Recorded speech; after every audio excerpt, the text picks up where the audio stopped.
மூன்றாவதாக, கிளிநொச்சி மாவட்டத்தின் விவசாயத்துக்கும் குடிநீர் தேவைகளுக்கும் முக்கிய ஆதாரமாக விளங்கும் இரண்டமடு குளத்தின் நீர் கொள்ளளவு 20% குறைந்திருப்பது மாவட்டத்தில் வறட்சியின் தாக்கம் தீவிரமடைந்து வருவதை வெளிப்படுத்துகிறது.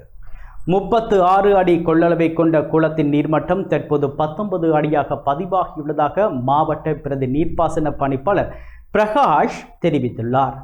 எனினும் நீர்மட்டத்தின் உயரத்தையும் பயன்படுத்தக்கூடிய நீரின் அளவையும் ஒரே அளவுகோலாக கருத முடியாது. குளத்தின் அடிப்பகுதி அமைப்பு, சேறு படிவு மற்றும் வெளியேற்றக்கூடிய நீரின் அளவு போன்ற காரணிகளால் 19 அடி நீர்மட்டம் இருந்தாலும் மொத்த நீர் கொள்ளளவு 20% இருக்கக்கூடும். இந்த நிலை இரணைமடு குளத்துடன் மட்டுப்படவில்லை. மாவட்டத்தில் உள்ள ஏனைய குளங்களின் நீர்மட்டமும் குறைந்துள்ளதுடன் பல சிறிய குளங்கள் முற்றாக வற்றியுள்ளன. இதனால் கால்நடைகளுக்கான குடிநீர் மற்றும் மேய்ச்சல் வசதிகள் பாதிக்கப்பட்டு கால்நடை வளர்ப்பாளர்களின் வாழ்வாதாரம் நெருக்கடிக்குள்ளாகும் அபாயம் ஏற்பட்டுள்ளது. எல்னினோவுடன் தொடர்புடைய வறட்சியான காலநிலை தொடருமானால் அடுத்த பருவத்துக்கான விவசாய நடவடிக்கைகளுக்கு நீர் வழங்குவதில் கடுமையான கட்டுப்பாடுகள் ஏற்படலாம்.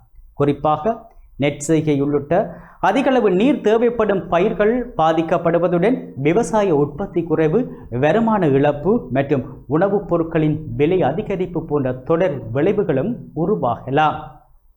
எனவே குளங்களில் எஞ்சியுள்ள நீரை விவசாயம், குடிநீர் மற்றும் கால்நடை தேவைகளுக்கு முன்னுரிமை அடிப்படையில் பகிர்ந்தளிப்பதற்கான அவசர திட்டம் அவசியமாகின்றது. சிறிய குளங்களை தூர்வாறுதல், கால்நடைகளுக்கு தற்காலிக நீர் விநியோகம் செய்தல், குறைந்த நீர் தேவைப்படும் பயிர்களை ஊக்குவித்தல் மற்றும் நீர் பயன்பாட்டை கண்காணித்தல் ஆகிய நடவடிக்கைகள் உடனடியாக முன்னெடுக்கப்பட வேண்டும். இரணைமடு குளத்தின் தற்போதைய நிலை வெறுமனே ஒரு நீர்மட்டம் பதிவல்ல. அது கிளிநொச்சியின் விவசாயம், கால்நடை வளர்ப்பு, குடிநீர் பாதுகாப்பு மற்றும் கிராமிய பொருளாதாரம் எதிர்நோக்கும் அபாயத்துக்கான முக்கிய எச்சரிக்கையாகும்.